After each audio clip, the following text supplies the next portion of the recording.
Hello, my name is Joseph Webb.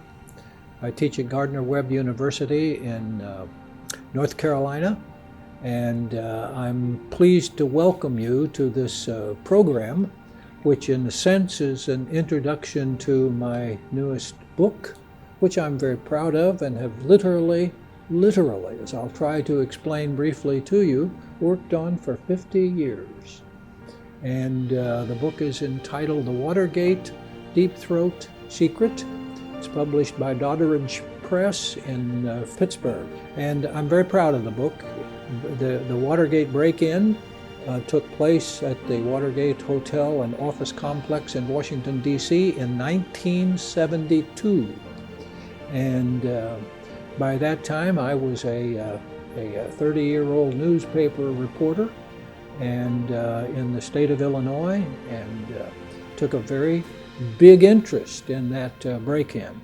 I had already been a reporter, political reporter in Illinois for a group of 6 daily newspapers, and had been doing political reporting in the state capital of Illinois, which is in Springfield, and my second base of operation was the great city of Chicago.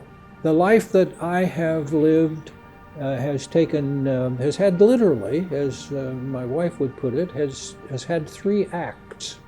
In other words, I have had 3 different careers in my long life. I've been fortunate to have a long life, and my first career was in journalism.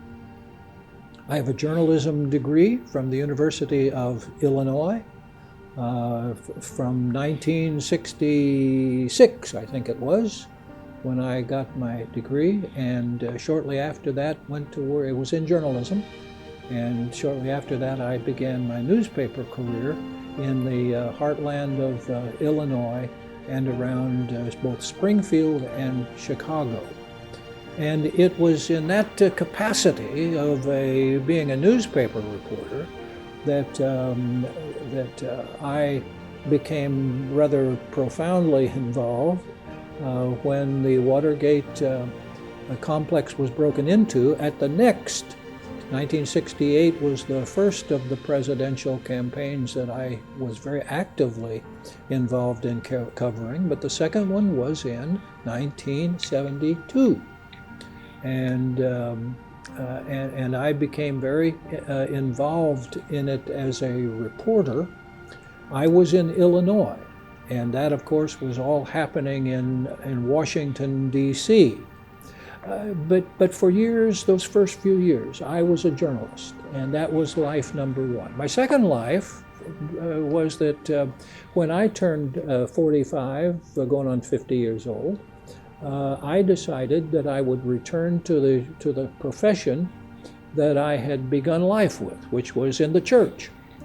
My father was a professor of theology and Christian ministry, and I had a degree myself in that as an 18 to 21-year-old. So I did return to theology. I dropped out of the newspaper world and entered the church world, literally in a pastoral sense, and in the sense that much of my writing turned to that. I took time out over about 5 years to get a second doctor's degree. I had a doctor's degree in journalism and communication early in life from the University of Illinois. But I went back at age 45 and received a doctorate in theology from the Claremont School of Theology in Southern California, which I stayed and taught a few years at after I finished my degree.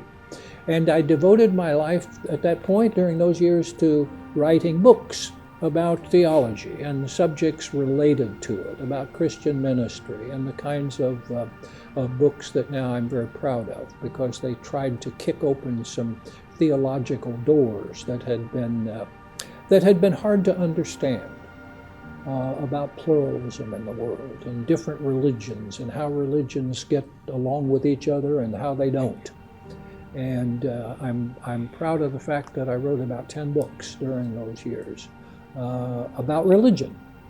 and theology and things of that nature. And then after the 1990s, having done that for quite a while, I started a third career, and that was as a college professor. I had taught off and on for many years, but I became committed to teaching and have done that ever since. And I returned to it in about 1995, 6, 7, along in there.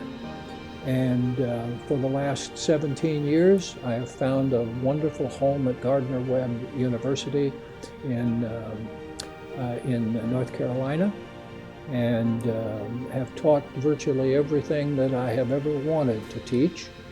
I have used teaching to become a learner myself. And I'm very proud of my teaching career. I have made friends in 1,000 different places, but I can look back over experiences of my journalism years and even my theological years, my years of writing books. And interestingly enough, then it comes around to the fact that the reason that we have this program we're working on, that we've been asked to work on, is that at the pressing of my wife, who said, you know all those boxes of notes that you've hauled around all over the world for a very long time? I said, yes. She said, they were about Watergate, weren't they? I said, yes, they were. And they are notes that have collected. And she said, what are you going to do with them? Burn them? I said, no, it's time to get them out and see if I can write a book out of them. And so over the course of 2 years, I turned those boxes of notes from the Watergate era, 50 years ago, into my book about Deep Throat, the Watergate Deep Throat Secret. And of course, the secret was Deep Throat himself. And that's all in the book. I'm looking forward to the book being in circulation, looking forward to some of you finding it and being able to enjoy it. That historical period of time is not to be lost. Other books have been written about it, but none quite like the one that I've tried to put together.